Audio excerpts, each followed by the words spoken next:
speech coach and best-selling author, Les Brown.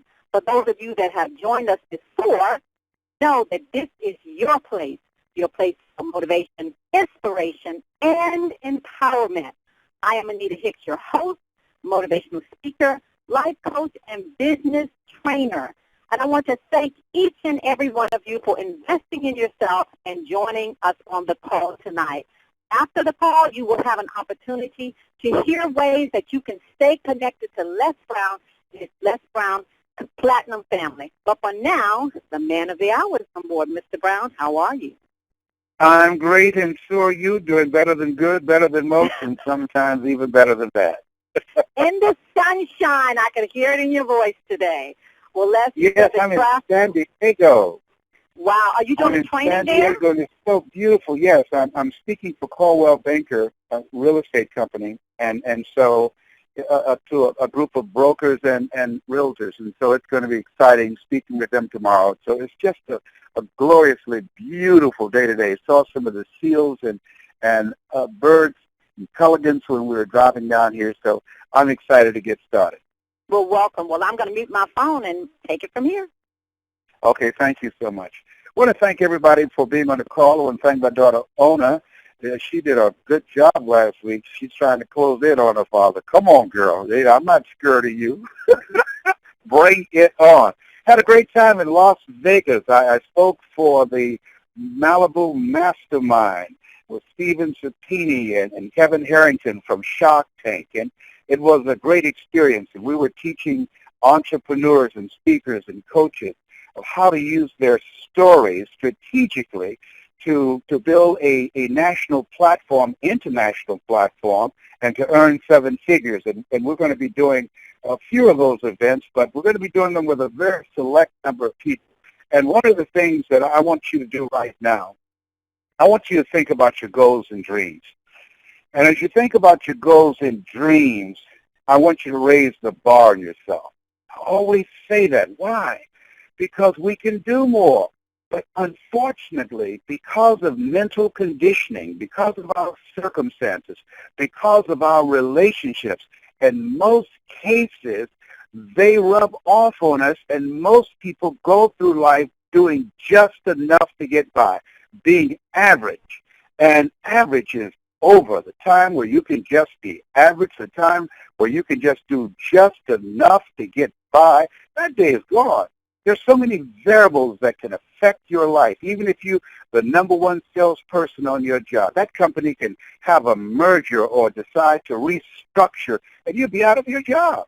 Or an accident or a sickness of a loved one can change your life overnight.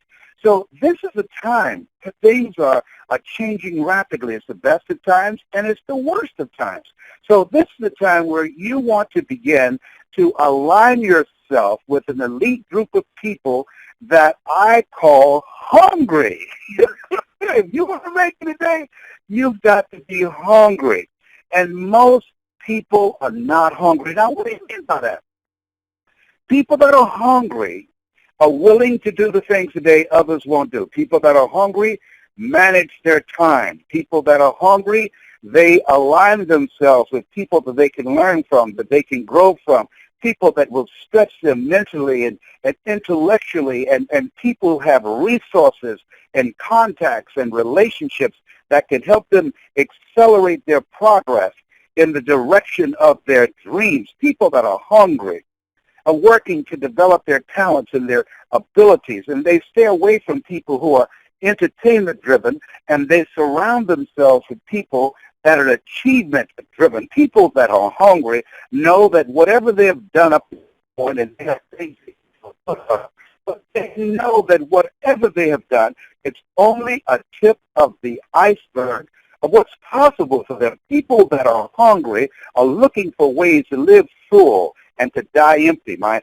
daughter, Ona Brown, you can go online and check her out, Ona Brown, O-N-A, OnaBrown.com.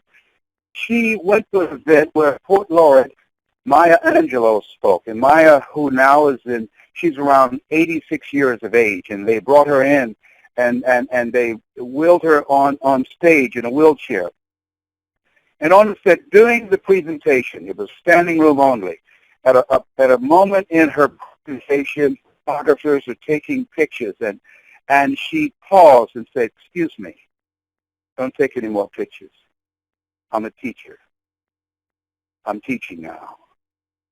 And naturally, they respected her wishes. And she went on to give a very powerful and eloquent speech that empowered people, and people were in awe.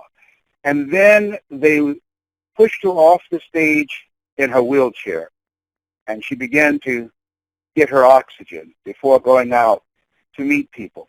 I spent a full day with her at her home, and it's one of the most incredible life transforming moments in my life. But what Ona was saying to me, Dad, here she was at 86, that she could call or had someone call from office and say, "I decline to do that speaking engagement. At this age of my life, I'm retiring. I'm not going out speaking anymore. I don't have anything else to share." At 86, and with an oxygen device, she spoke. She's still doing her work. She's still using her words to make a difference. She's still using her knowledge and her experience to make a mark. And I say to you, as you look at yourself, and look at your goals, forget about your years, and your years will forget about you. Push yourself. You're going to have some tough times. Things are going to happen.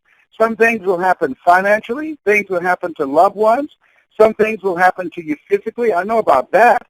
I just overcame a 19-year battle and defeated cancer. And so it was not easy. It was a journey the whole time. And so as you look at your goals and look at your dreams, one of the things I clearly know, and I believe this, and you can write this down, that life is a fight for territory.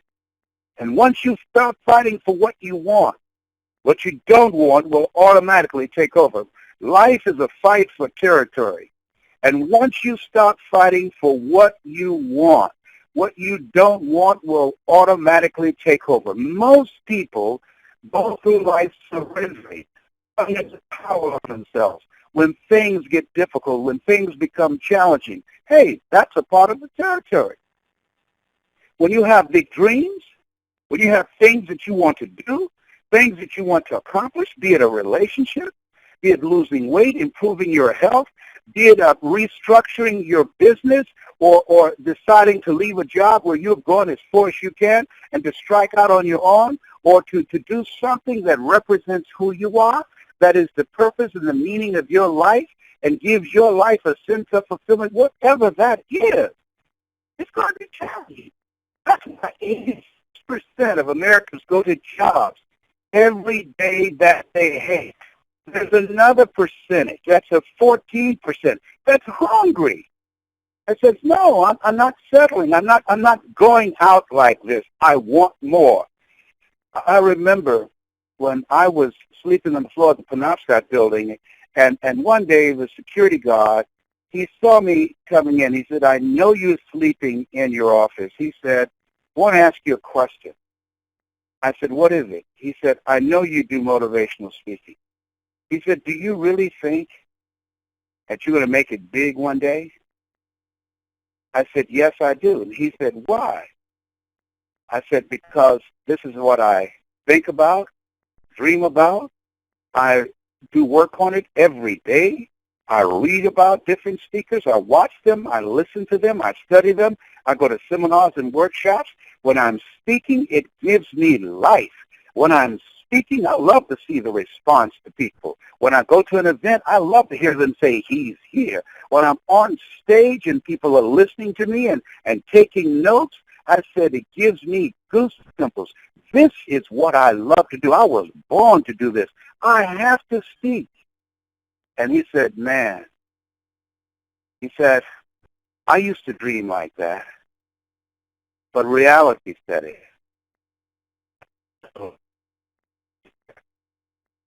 As a security person, I had some major setbacks.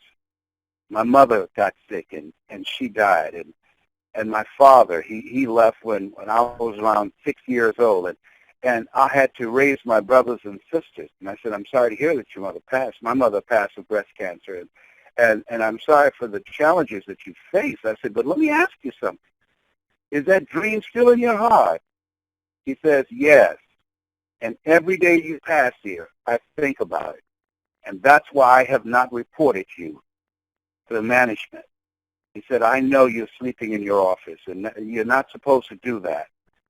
He said, but I've started thinking about my dream, and you have not given up on your dream, man. Man, you really want that. I said, yes, I do.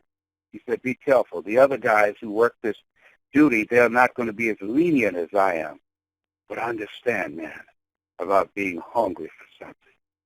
You know, I tell you, when you're hungry for something, sometimes life will give you a pass. When you're hungry for something, sometimes life will introduce angels that will intervene for you, that will cover for you. When you're hungry for something, doors will be open that you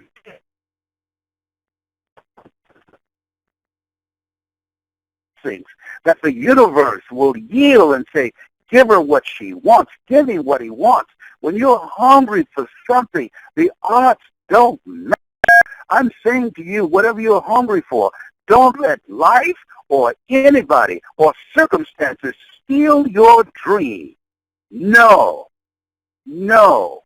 Life is too short and unpredictable, settling and giving in and surrendering. No.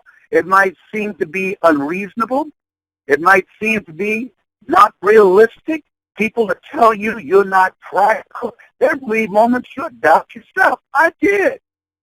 It might not make sense for you. I understand. You might not have enough money or all the things you need going for you in order to get in the game. I understand. I say to you, don't judge according to appearances. Lean not unto thine own understanding. If you got the heart for the fight. See, let me tell you, if I had to bet on somebody in life, that you can win one or two ways, and you see it in sporting events. You can win through skill, or you can win through will. I didn't have the college education. I still don't. I didn't have the corporate training. I still don't.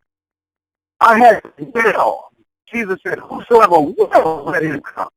And I'm saying to you that if you have the hunger, if you have God's passion and drive for you, that something is going to happen, something will break if you continue to show up and keep coming back again and again and again and again and again. Here's the other thing. As you look at your goals, as you look at your dreams, you have better tools today. As you look at yourself, you have to increase your knowledge, because he or she who learns the most earns the most.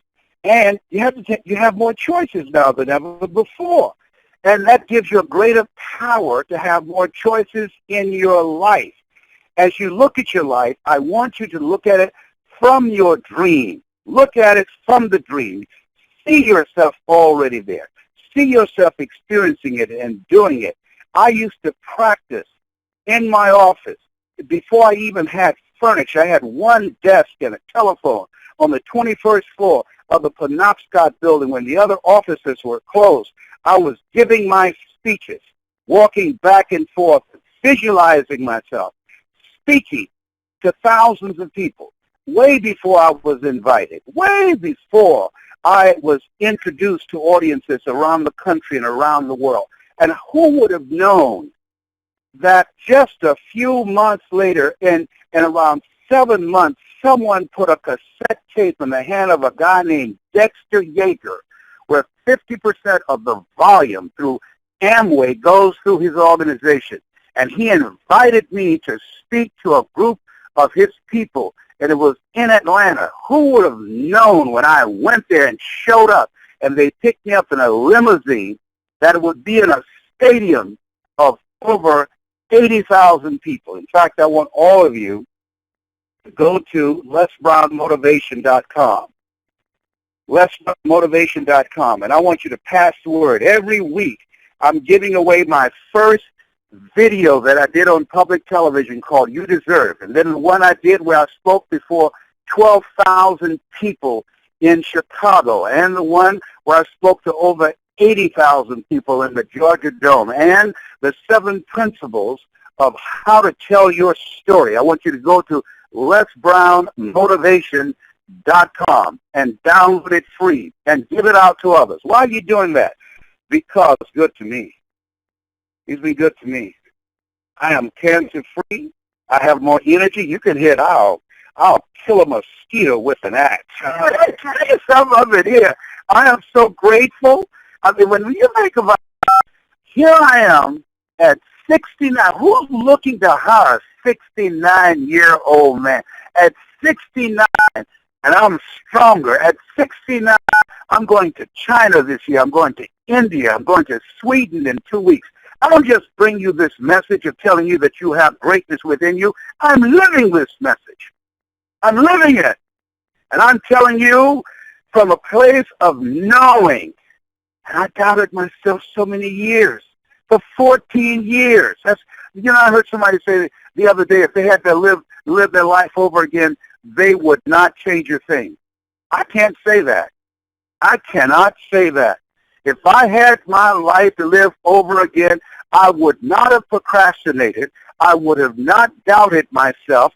For 14 years, I would have not ruled this life out for me. And you know why I did it? Because of an assumption. An assumption. I assumed because I didn't have a college education. I assumed because I don't have a PhD and an MBA. I assumed because I didn't have the money for 4-color brochures. I assumed because I had no experience.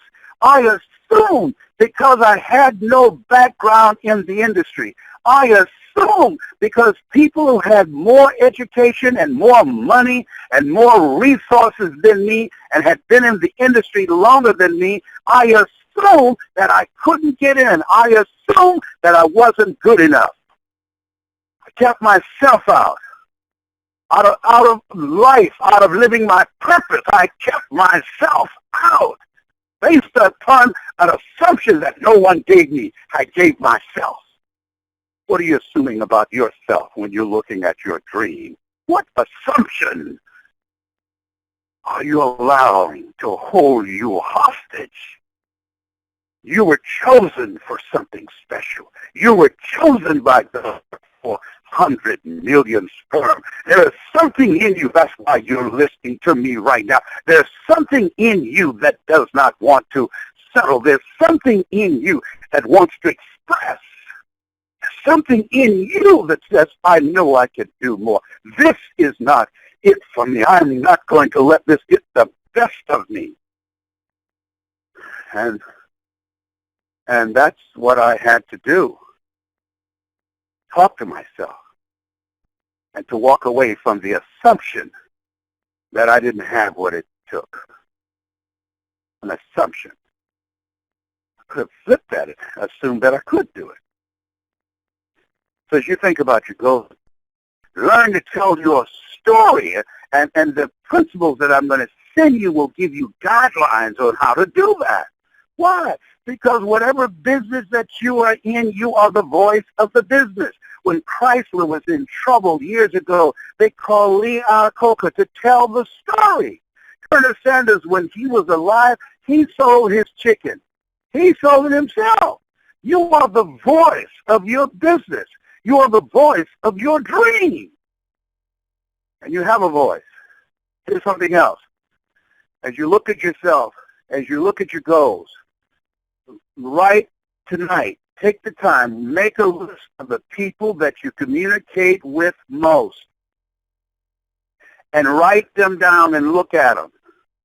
And ask yourself this question. Who should I count on? Call their name out loud. And listen to your body. If your energy level goes up, then you put a check by their name. If your energy level is neutral or goes down, draw a line through it. Why? Because you can't, and I found this out on my own personal experience, you cannot live your dream. You cannot soar to new heights if you're weighed down by toxic, negative, do-nothing people. You can't be around people who aren't doing anything. Bet you can't hold a conversation about anything other than the last episode about scandal or whether or not the Chicago Bulls will make it or if LeBron James and the Heat will make the playoffs.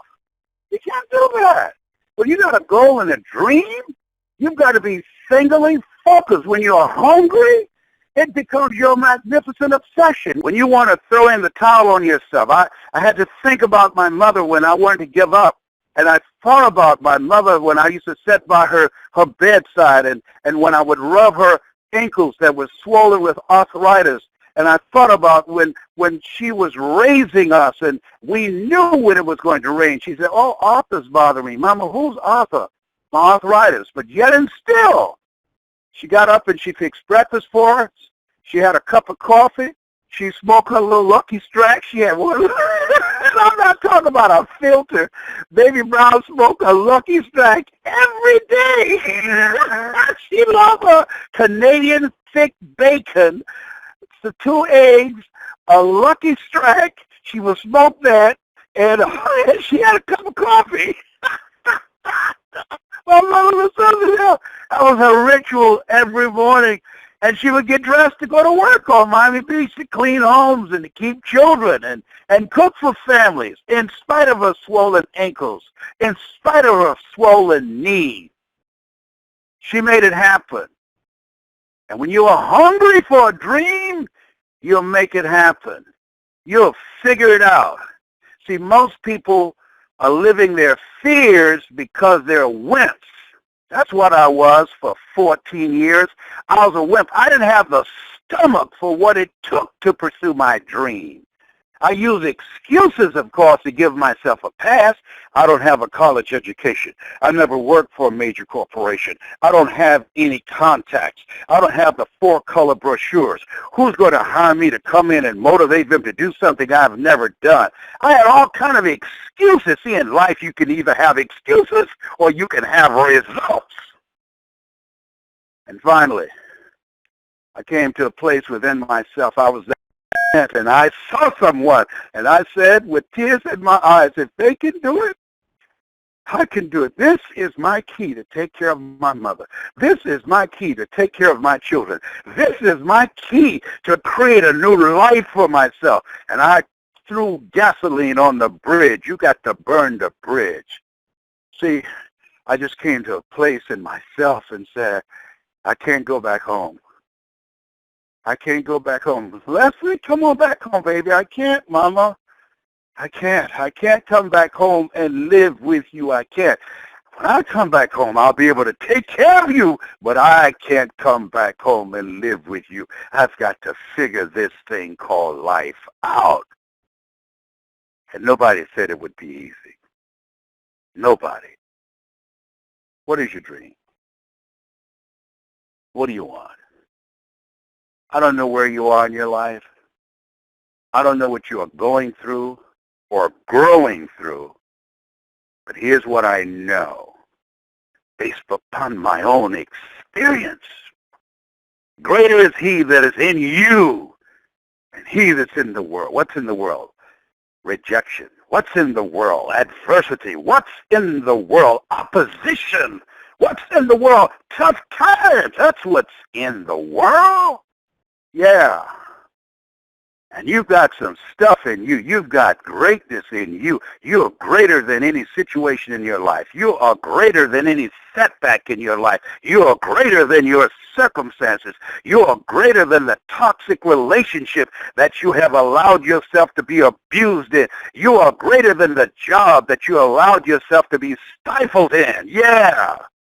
You have a greater future that's calling your name. What's your dream? Cherry came to the training. Cherry has a son, Gabriel, who has autism. And she came to the school after the school called her and said, come get your son. He's spitting and fighting kids. And when she came to the school, the teacher had her back to the door, and she didn't see Terry at the door. And the teacher pointed at Gabriel, Terry's son, and said, They don't pay me enough to teach this how to read. And Terry, at that moment, had a choice. And I'm sure you've been in situations where you had a choice to get angry or to take responsibility. She could have gotten angry, cussed the teacher out, gone to the principal's office or the school board to demand that the teacher be fired for what she said to her son and about her son before all the students. But rather than do that, Terry took responsibility. She walked over to Gabriel and grabbed him by his hand. See, Terry, if you see Terry, she has a dress on and she's going to stand out. You would know her if she came in a room because she has on her dress the word believe. That's her dream. She's doing word of mouth marketing. Believe. See, the school system didn't believe that Gabriel would ever be able to talk. The school system didn't believe that Gabriel would ever be able to read. The school system didn't believe that Gabriel could live a normal life, but Terry believed. This mother believed, and she took him home, and she started reading books, and she started working with him. She got the voices of friends like me and said, I want you to put something on a recording for Gabriel. Hello, Gabriel, this is Les Brown. You have something special. You have greatness within you. You are brilliant. You're going to make a difference in life. You're going to make your mother proud. You're going to make the world proud. Every night before Gabriel goes to sleep, his mother, Terry, plays recordings of friends for him to listen to before he goes to sleep, for his subconscious mind to be programmed. And one day after 4 hours of working with Gabriel, who never spoke a word up to this point, she got up, exhausted, ready to go into the room to lay across the bed, and as she was walking away, she heard the voice. She heard these words, Mama. See, sometimes a dream will call your name. Mama. She turned around. She was shocked because that was not the word that she was working with him. She was working on cat and that and night and morning and thank you. She never told him to say, Mama. See, when you have a goal and have a dream and you give it everything you can, it's like it's in alignment with the scripture that's prove me now herewith, and I'll pour you out a blessing you have not room enough to receive. Mama. And that was the beginning of her dream. She believed that Gabriel would talk. I talked to Gabriel this weekend. I took pictures with Gabriel this weekend. Gabriel talks. Gabriel writes. Gabriel reads because she believes. She quit her job and she sells T-shirts and dresses with believe on there because it's the place from which she's living. Do you believe in your dream enough and willing to work with it enough until it would call your mama or daddy? Come on now. Oh, come on now. Come on. You have something special. You have greatness in you. Mama. Woo! Come on, Nita. Powerful, powerful.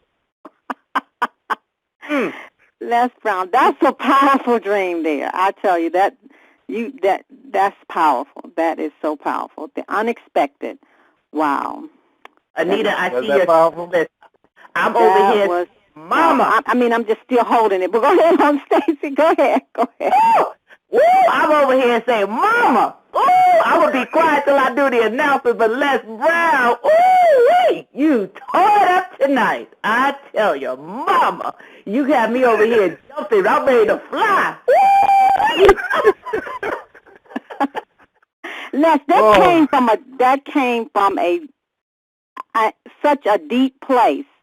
It shocked you. It was so powerful. That was a powerful. I know it's powerful when it happened Her son said that, but the manifestation of the words that you just spoke to us, we just felt it. It was so powerful. It was really powerful. Thank you. And spending time with Gabriel this weekend in Las Vegas and Terry and seeing him and knowing that had his mother believed what the school system said, had his mother bought into what the teachers said, they don't pay me enough to teach this, how to read. She had a choice to be angry or to take responsibility. And I know, when you believe in your dream, you take responsibility to put in the work, to do whatever is required to work with that dream until it calls you by your name, Mama. Come on. Call me Daddy, baby. Who's your daddy? Talk to me. Sometimes you got to speak that dream and say, what's my name? Spell it backwards. That is so hard. Just her faith to believe. She is the walking word. And yes, she is. The walking word, to walk around, to believe, no matter what, like you said in your post this week, no matter what, she believed. Mm-hmm. And then when that manifestation came, it just blew her away. I'm telling you, you just blew us away tonight, Mr. Brown. I tell you. And she never leaves the house with anything on. Every garment she has believe written on it, and she has T-shirts. It's a conversational starter. She's never worked a full-time job since then. She does word-of-mouth marketing, and I'm asking those of you that are listening, help me with this mother who believes, who sells these T-shirts so she can spend the time necessary not only to work with her son Gabriel, who has autism, but other parents who have children with autism, so she can teach them the things that she learned in working with her son, to learn how to read, to learn how to speak, and to learn how to be integrated into the school system. There's things she's learned, just like the innovative thing. Before I left there, she said, Les, I want you to say something else to Gabriel. And she pulled out her recorder. And I said, hello, Gabriel, this is Les Brown. She carries a recorder around, and anyone she meets, she records a statement from them to Gabriel, and when he gets ready for bedtime, she plays it. He listens to these words from strangers until he goes to sleep. The program is Mind for Greatness. Faith comes by hearing. So she knows that when this young man hears this, not only does she believe it, the world believes it. So they're speaking life into him. So that is really powerful. She's actually doing the work. She's doing the work. She's not about it. She's not talking about it. She's being about it. So you said tonight, whatever you are hungry for, don't let life or your circumstances steal your dream. And she is definitely not letting life or circumstances steal her dream nor her seed. That is just amazing. Yes. One of my nephews has autism, and hearing that story, that's why that mama it shook me to the core, because I know watching and seeing what that is so powerful. Unless I definitely want to contact her personally, get a shirt, and share that with my family, because that is amazing what she's doing. She's walking, as Anita said, by faith, and you delivered that message to inspire us all. There are no excuses. Now is the time. So does she have a website, this young lady? How do we contact her? You know, I'm going to give you her number, and I'm sure she would not mind. She does volunteer work. She's with some women right now in a homeless shelter. She does motivational speaking for them. She's been to many of the seminars that I've had in L.A.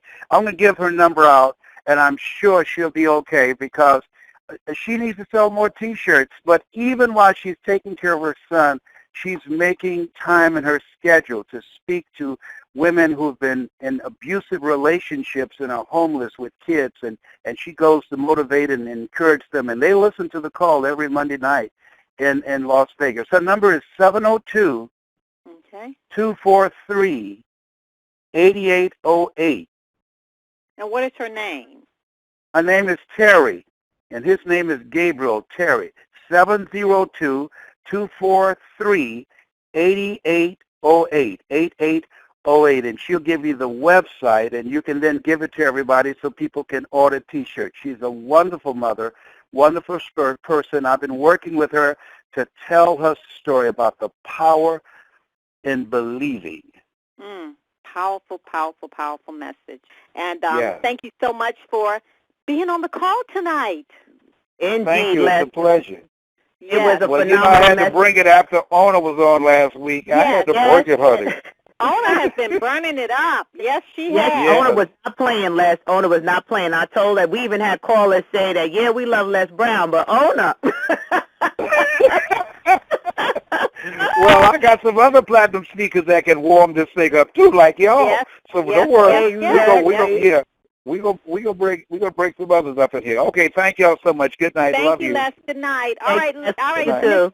So as I always like to remind you to never, ever give up on your dreams, because the world awaits your light, your authentic gift. God bless you all, and God bless your dreams. This is Anita Hicks, and thank you so much for joining. Good night, everyone. Good night.